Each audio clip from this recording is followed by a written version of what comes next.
अध्यक्ष महोदय, क्योंकि नहीं बोलना तो इतना ही समय बिल पर बोल रहे हैं। बिल है, ये बिल है, ये तो बिल है, मुझे पता है। समय आज हमको 5 बजे तक खत्म करना है। 5 बजे तक खत्म करना है तो मेरे पास 40 लोगों की सूची है। आप 2 मिनट। कल्पना जी बोल रहे हैं, मेरा समय भी ले लो। माननीय अध्यक्ष महोदय, आज राजस्थान विधानसभा में राजस्थान भूजल प्राधिकरण विधेयक 2024 पर चर्चा हो रही है। मैं सबसे पहले तो सरकार का बहुत बहुत आभार व्यक्त करूंगी, धन्यवाद दूंगी कि बहुत लंबे समय बाद, बहुत देरी से ये बिल यहाँ पर आया है, क्योंकि भूजल का संरक्षण और प्रबंधन करना बहुत आवश्यक है। पानी नहीं तो पियोगे क्या, बिना पानी जियोगे क्या। जल है तो कल है, बचाओ जल तो बचेगा कल। क्योंकि एक पंक्ति है, रहीमन पानी राखिए बिन पानी सब सून, पानी गए ना उबरे मोती मानस चून। पानी के बिगैर जीवन संभव नहीं है।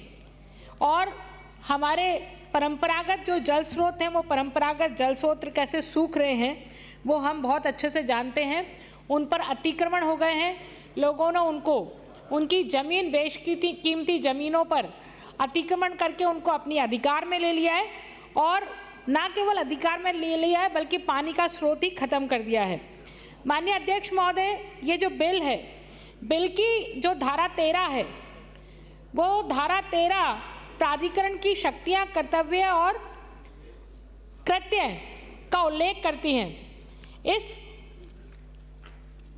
धारा में राजस्थान भूजल प्राधिकरण जो है वो विद्यमान भूजल निकासी संरचनाओं का प्रचलन और उनके नियमितीकरण की शर्तें रखने के लिए बाध्य करता है। भूजल के उपयोग पर निर्बंध करता है ऐसे क्षेत्रों में जहां पर औद्योगिक प्रचलनों और प्रक्रियाओं सहित भूजल उपभोक्ताओं भूजल का उपयोग नहीं करेंगे या कतिपय शर्तों और रक्षा उपायों के अध्ययन रहेंगे।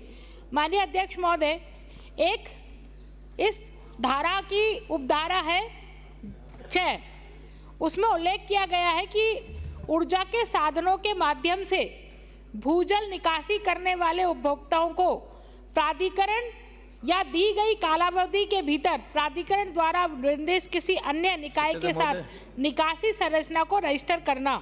इसका मतलब सीधा सीधा है माननीय अध्यक्ष महोदय कि बिजली के द्वारा जो भी ऊर्जा के साधनों के माध्यम से लिखा है, तो मैं सीधा सीधा ये समझती हूँ कि जो बिजली से भूजल निकासी करेंगे जो उपभोक्ता, उनके ऊपर उनको रजिस्टर्ड करना पड़ेगा कि कितने लोग बिजली से भूजल की निकासी कर रहे हैं। तो माननीय अध्यक्ष महोदय, मेरी एक शंका है, माननीय मंत्री महोदय के सामने प्रकट करना चाहूँगी, क्योंकि कृषि कार्य में भी बहुत सारे कृषक भूजल से बिजली के माध्यम से ही निकासी करते हैं। तो क्या पूरे प्रदेश भर के कृषकों को भी उसमें रजिस्टर कराना पड़ेगा क्या? मेरी ये शंका है, इसके लिए आप समाधान करें जब बोलें तब। इसके अतिरिक्त जो धारा 14 है, उस धारा 14 में उल्लेखित किया गया है कि अनुज्ञाएं लेने के लिए एक समय सीमा से कम 1 वर्ष निर्धारित, क्योंकि पहली बार ये बिल आया है और जिसकी पूर्व में संरचनाएं बनी हुई हैं, जिन्होंने बोरवेल खुदवा रखे हैं, उनको भी अनुज्ञाएं लेनी पड़ेंगी क्योंकि उन्होंने रजिस्टर नहीं करा रखा है।